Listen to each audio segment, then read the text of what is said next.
everyone. Natalie Gibler here. I am the product manager for the Wohlhaupter products, and today we're going to talk about the options that we have within our boring kits. So right now we're going to focus on the DigiBore boring kits.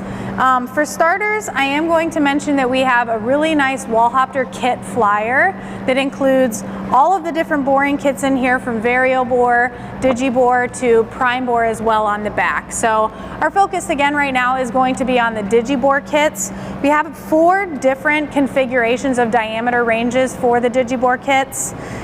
So some of them are a little more focused on the smaller diameters. For example, the smaller one is from 10 to 32 millimeters, and then the largest one is from 96 to 208 millimeters. So kind of just depends on what your shop is doing and what sort of diameters you're typically going to be getting into. So within every configuration of kit, we have different insert options. So we have our Form 101 or our Form 20 insert. We have inch and metric, which the only difference there is going to be the boring head is going to adjust in either inch or metric. Everything else about the boring kits is going to be exactly the same. And it's going to include everything that you need for an assembly to build for the diameters within that range. So I'm going to show kind of what comes with the kit. So for starters here, when you open up the kit, the first thing you're going to see is you have the operating manual. So this is going to have all the instructions, safety features, max RPMs, really everything that you're going to need to know about the boring head.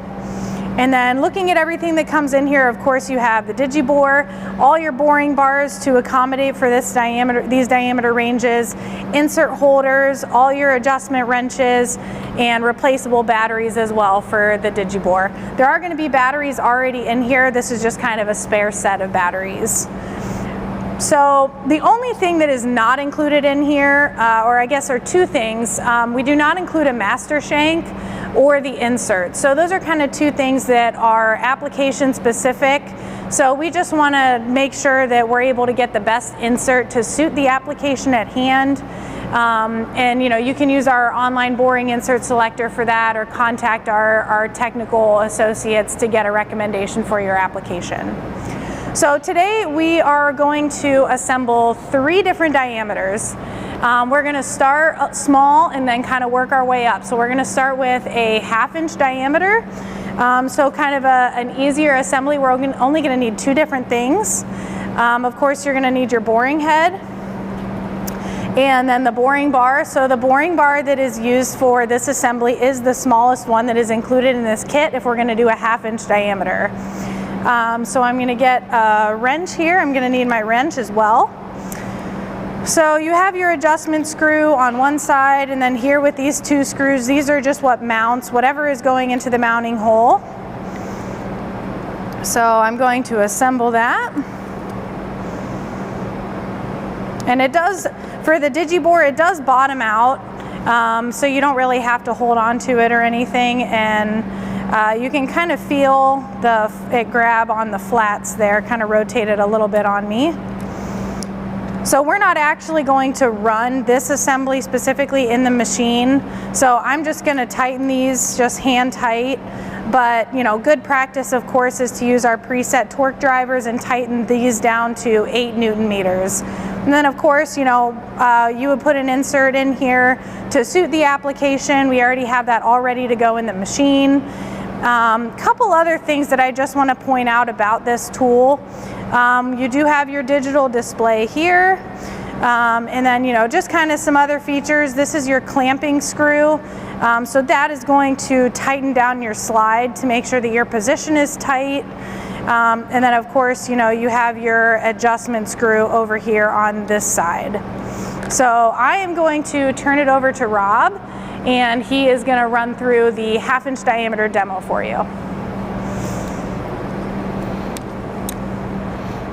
Hi there, my name is Rob Brown. I'm the engineering trainer here at Allied, and for a demo what we're going to do is we're going to run this DigiBore head that's set about 20 thou undersize right now, which we'll show you how we went through the setup here in a second. But the machine that we're on is a Mazak VCN 575C, which is a 30 horsepower vertical machining center. And we have the coolant set at 400 PSI, which is 27.5 bar. So whenever you're going to run these boring tools, what we recommend that you do is that you always start with an undersized condition whenever you do a bench set on the tool. Because even if you're putting it into a presetter to do the setup, which is what we're going to show you here, we set it undersized because it's never going to be exactly the same size when you actually run it in the spindle. So what we're doing here is we want to end up with a finish size of a 1/2 inch or 12.7 millimeter. So what we're going to do is we're going to set this up at 480 thou, about 20 thou undersize. So that way we can do our test cut, we can measure it, and then after we do that measurement, we'll make the adjustment that we need to, and then we'll run it again to the finish size. But we want to make sure that we leave enough boring stock there that whenever we do that secondary bore to do the finish size, that we're getting a nice depth of cut on it, so that way the boring head cuts to size. So once again, the material we're going to be running is 304 stainless steel that's about 160, 170 Bernal in hardness.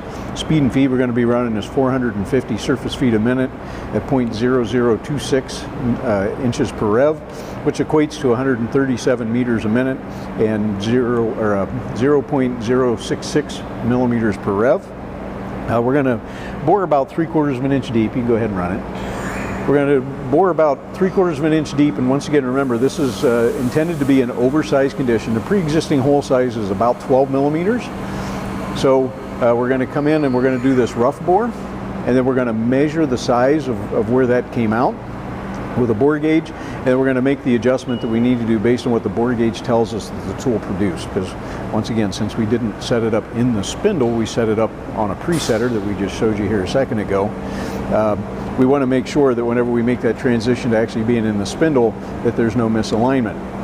So remember, it was set at 480 and it's at 0.481, so it's about a thou oversized, and that's going to be the difference between having it set out of the spindle and having it set into the spindle. So what Dave's doing here is he's going to do the math on what kind of an adjustment he needs to make, and it's going to be essentially 19 thou is what we need to make. Because remember, we intended it to be about 20 thou undersize. So he's going to come in and make a 19 thou adjustment on the DigiBore, and then he'll lock it back down. We'll go ahead and bore that again, and then we'll use that gauge again to see where we end up. So once again, super simple. You're just going to use the digital readout until it goes to 0.019 in inches, and then we'll lock it down and we'll do another bore and see where that size comes out. So he's got it set. He's just got to go and lock down the spindle. There it goes. And then we'll have him go ahead and run it. And remember, we're running 450 surface feet a minute, 0.0026 inches per rev, which is 137 meters a minute and 0.066 millimeters per revolution. So once Dave gets set up and ready to go here, we'll go ahead and run the next bore, and we'll size it out, and then we'll turn it back over to Natalie to talk to you about the next one we're going to run. So remember, we're going to bore this about 3/4 of an inch deep or so. So he's going to come in, and remember, we already did this. We tested it to see where it came out. We made an adjustment. So now that we've gone and set it to finish size, we'll go and we'll measure that again to see where that adjustment comes out.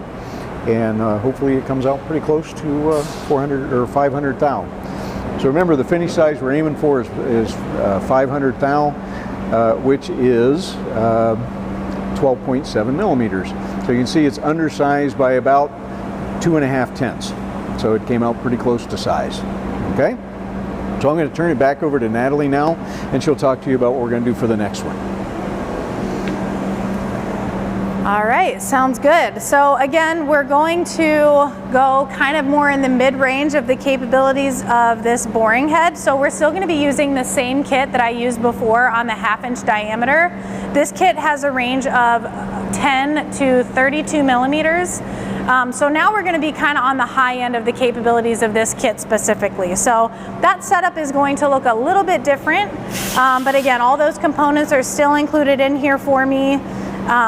Just need to set it up a little bit differently. So again, we're going to take our boring head, we have, instead of a standard boring bar, we're going to have a little different style where it's a boring bar that has serrations on the top. So you know, you still have kind of your mounting holes where it goes into the boring head, and then your serrated portion is where the insert holder that I have right here is going to mount on top of that. So that, including my wrench, is really all that I'm going to need to complete this setup. So we're going to line up these mounting holes with the mounting screws. I'm going to loosen these up a little bit.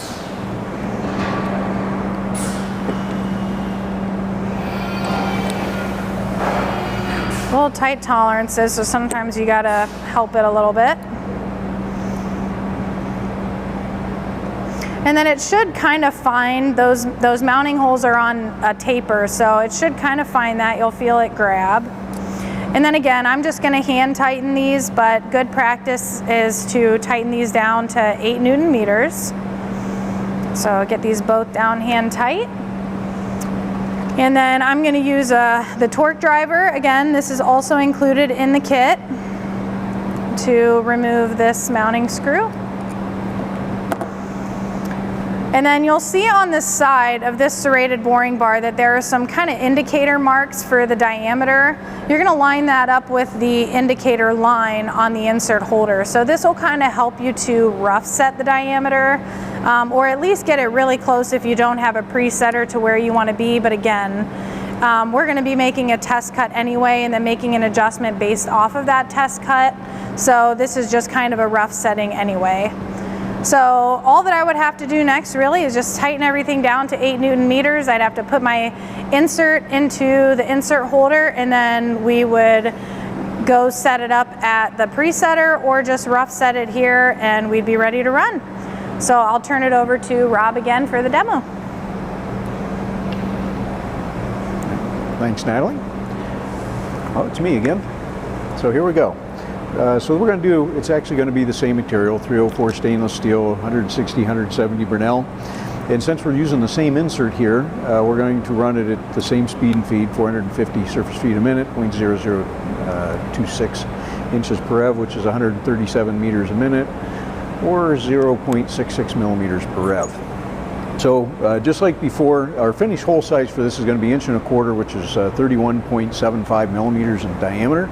So we're going to set it about 20 thou small, give or take a nickel, because what we're going to do is we're going to undersize this just like what we did before. So as you can see, you know, over on the presetter we set it up about roughly 20 thou undersize. So that way when we come in and we do our test cut, we leave enough material, so whenever we come in with the finish cut, we're going to get a nice depth of cut on it, so that way we can get a good finish on the finish cut. So what we're going to do now is we're going to go ahead and do that test cut after having it all set up. And remember, we're running into 304 stainless steel that's 160 to 170 Bernal in hardness. The pre-existing hole diameter is about 31 millimeters, and this should come in somewhere in the neighborhood of 1.230, because remember, we're going to do a 20 thou smaller test cut, measure that, then make our adjustment from there. Dave, whenever you're ready, go ahead and run. So we're going to be doing this at about 3/4 inch of depth, and you know, once again, whenever this is done, we're going to go and measure the diameter of that hole. And then using the digital display, we're going to make the adjustment that's necessary to take it out to 1.250, which in metric comes out to 31.75 millimeters. So here we go. We'll get the bore gauge here and check the hole size.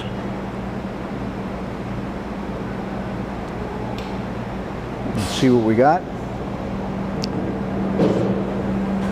Here we go. And the hole comes out to 1.2381, so we want a finish size of 1.250, so that's going to be about 11 thou 2/10. Should be, or no, 9/10. Sorry about that. This is where we're going to make the adjustment. So what Dave's going to do is he's going to loosen up that spindle and spin it around, and then using the digital display, he's going to make an adjustment of 0.0119 inches. And then we'll go ahead and do that cut again and see what we end up with for a finished hole size. So So there he goes with his adjustment. He's got to lock it back down again, and then we'll be ready to go. Okay. So remember, we're in the 304 stainless steel material, and we're going to go back in at the same speed and feed, 450 surface feet a minute, 0.0026 inches per rev, which in metrics 137 meters a minute, at a feed rate of 0.066 millimeters per revolution. So Dave, whenever you're ready, let's go ahead and run it. And remember, we're going to go about 3/4 of an inch deep here again, and then we'll measure the hole for size to see where we end up. Okay, so there we go with the bore. Everything's nice and quiet like it should be. And then once it gets to that 3/4 of an inch of depth, it's going to come out of the cut, and then we'll get the bore gauge out and we'll measure that for finish hole size. Okay, so here we go, and let's see what we get. So 1.2503, so it's about 3/10 oversize, which is pretty good. Okay, so we're going to turn it back over to Natalie so she can show you the large setting for it, and we'll be back in a minute. All right, so we're going to do our third and final diameter with the DigiBore kits. So now that we're kind of getting into the larger diameter capabilities, we're going to use a different kit. So I do have another one here. Our target size for this one is going to be 3.5 inches. So our setup is going to look a little bit different, and so is our kit. So again, you know, this is another one, but it also comes with the operating manual, the boring head, replacement batteries. It has 3 serrated slides in here, as well as the insert holder and counterweight that are going to come with that serrated slide. All of the different nuts and bolts and screws that you're going to need to put these assemblies together is also included. Our wrenches, and then this is our coolant delivery piece. So if you don't have this assembled into the boring head, you're not going to get coolant right to the cutting edge effectively.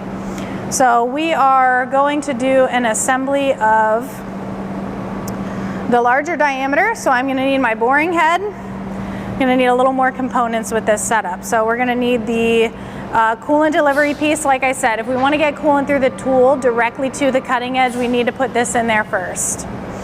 Then we're going to need a serrated slide. There's 3 different sizes, but for the size that we're going for, 3.5 inches, it is the smaller of the 3 that are included in this kit. So we do go quite a bit larger than what we're going to do for this demo. We need the insert holder and the counterweight, and then of course, you know, I'm going to need my adjustment wrench. Really, all the components that go together here use the same wrench, so that kind of makes it a little bit easier when doing all the setups too. And then you also know that all of the tightening torques for those are going to be to 8 Newton meters, so you can kind of set it all up and then go through everything with that preset torque driver at the very end and make sure that everything is tight. So we're going to go ahead and get this thing set up. So we're going to line up the mounting holes of the coolant section into the mounting bolts on the boring head. Tighten these down.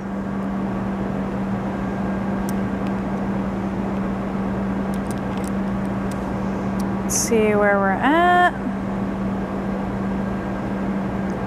There we go. And then we're going to put the mount the serrated slide onto the boring head. Now the 2 screws that come already assembled into the serrated slide, these are the screws that are used to mount the insert holder and the counterweight. So the screws that mount the slide onto the boring head are in the separate little baggies inside the kit. I've already kind of got those separated just to make this a little easier on me, so I'm not digging through those. When you mount the serrated slide onto the boring head, you want to line up the 2 triangles, the triangle with the boring head and the triangle with the serrated slide. So that's how you know you have it on properly. And then there's our 2 screws. I'm going to tighten those down. Just going to do it hand tight for right now. There we go.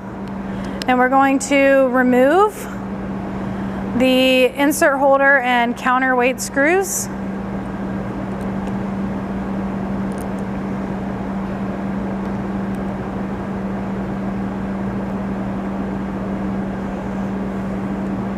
Now everything looks pretty much symmetrical, but you do want to make sure that you put your insert holder on the side that has the coolant. For obvious reasons, we just want to make sure that coolant is effectively going to the cutting edge. Now you can see that we have two different position options. There's two screw holes here. So that's just going to be dependent on your diameter, your finish diameter. You know, in this instance, this is kind of on the smaller end of the diameter range, so we're going to put it on the inside screw, if I can find it.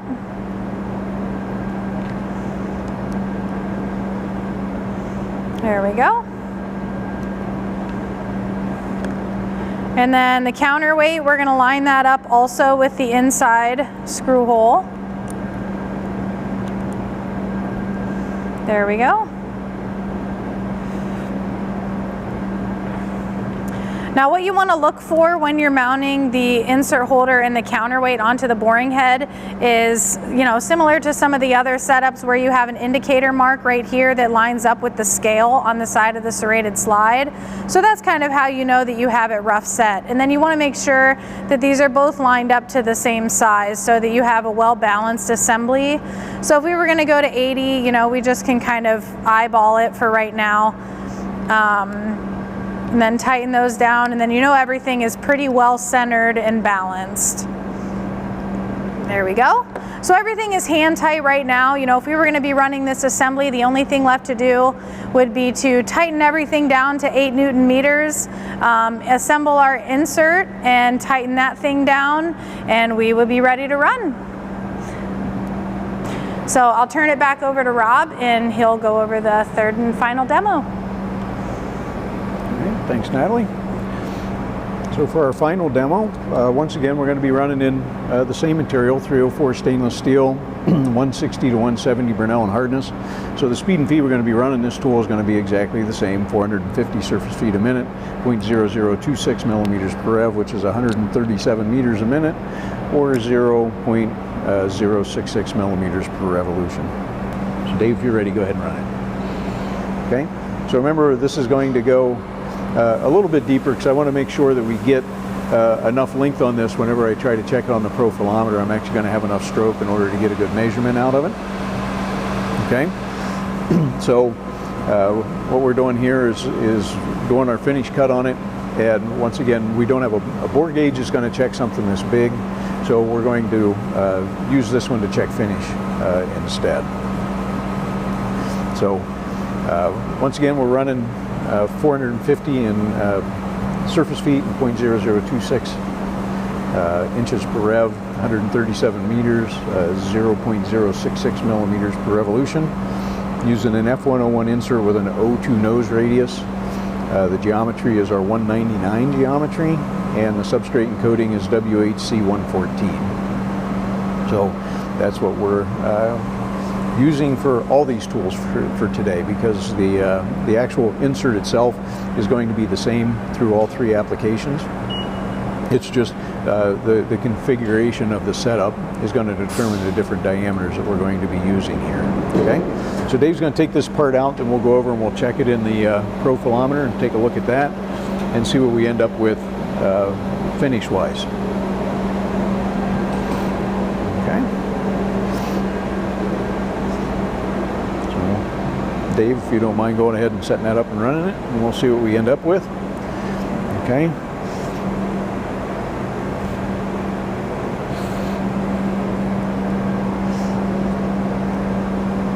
So this will take just a second to get everything set up and ready to go.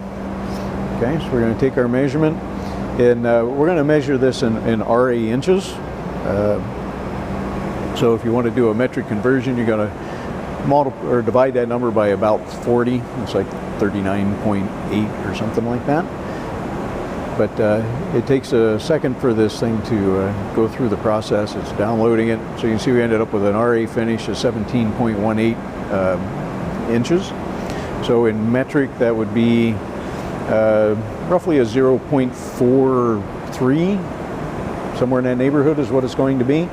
So let me take the part and we will kind of take a look at it under the camera here real quick, just so you can see what we got. So if we can, there we go, so you can see what the finish looks like. It's a nice even finish, nice smooth, came out really nice, and as we measured it, it was about roughly a 17 finish, somewhere in that neighborhood. So everything went pretty well. So that kind of concludes our demos for today. So Natalie, if you have any closing comments, come on in. And we'll let Natalie kind of close it out. Thank you. All right. Thanks, Rob. Yeah, just to kind of close things out, you know, this kind of showcased just some of the capabilities of the DigiBore boring head. We really only went up to about half of the full diameter range capability of this boring tool. So it does go even further, just over 8 inches on diameter.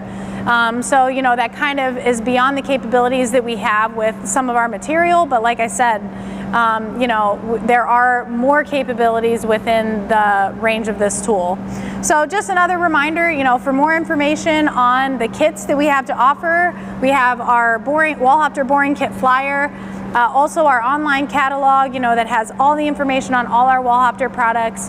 You can tune in there as well. So thank you for tuning in today. You know, happy to have you, and if there are any questions, you know, feel free to reach out to us at any time. Have a great day.